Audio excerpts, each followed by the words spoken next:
Jeg husker når jeg dro til Vosso. Vosso er en berømt norsk lakseelv. Så Vosso kjente jeg til, men jeg visste ikke at den var død. Og Vosso er en kjempevakker og stor, mektig elv på Vestlandet i Norge. Så jeg ble invitert dit, og så satte jeg opp et telt ved elvebredden, så jeg bodde der. Og så ble jeg tatt med opp og ned i den lange elva helt ut til havet.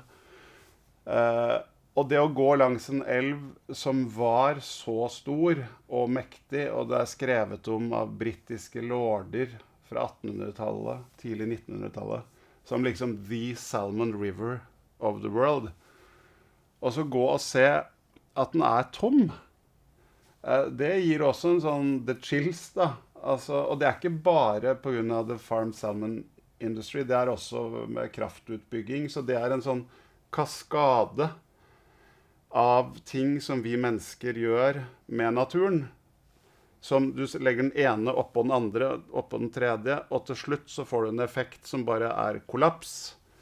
Gjennom hele denne perioden så har man visst egentlig sånn forskningsmessig at villaksen forsvinner, og de to største truslene mot villaksen har hele tiden vært lakselus fra oppdrettsanlegg og rømming da, som liksom parer seg med villaksen og lager hybrider. Men lakseindustrien har hele tiden motarbeidet det man faktisk vet, og sagt ja, nei, men man kan ikke si sikkert sånn og sånn, ja, nei, hele tiden funnet liksom usikre elementer da, som har gjort at man ikke kan handle da, og så overdrevet usikkerheten, altså fordi det er jo mange ting man ikke kan si om havet, om elvene og hvordan ting fungerer der, ikke sant? Så ved hjelp av den usikkerheten så har man hele tiden klart å utsette handling, og så har villaksbestanden bare sunket og sunket da. Vi prøver å ha liksom det historiske blikket over tid. Og så, etter at boka kom ut, så vil jeg si at debatten har blitt bredere da. Flere mennesker har lest seg opp på det. Flere politiske partier er interessert i det. Det er en bredere debatt. Veldig mange i Norge sier at de har sluttet å spise laks. De kjøper heller torsk eller sei eller sånne ting. Og så er det sånne andre ting som er en liten sånn tragisk historie i det, er jo hvordan disse konsekvensene blir bare, altså etter en invention så må du alltid finne opp en ny invention som kan reparere den gamle.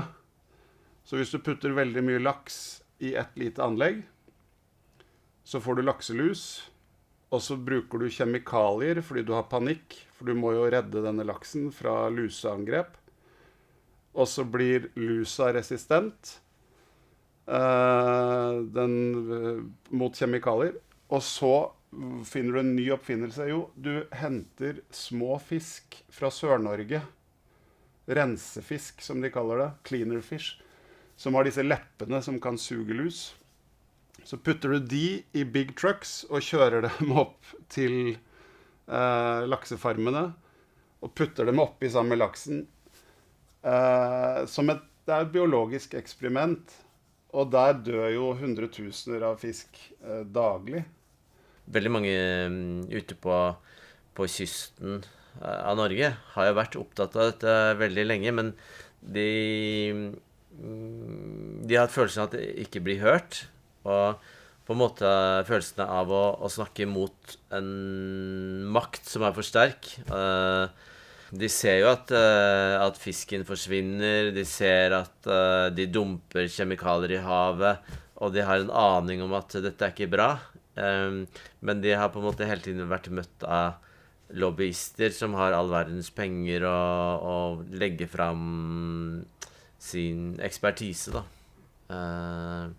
Så det har vært veldig givende å gi noe tilbake til de kan.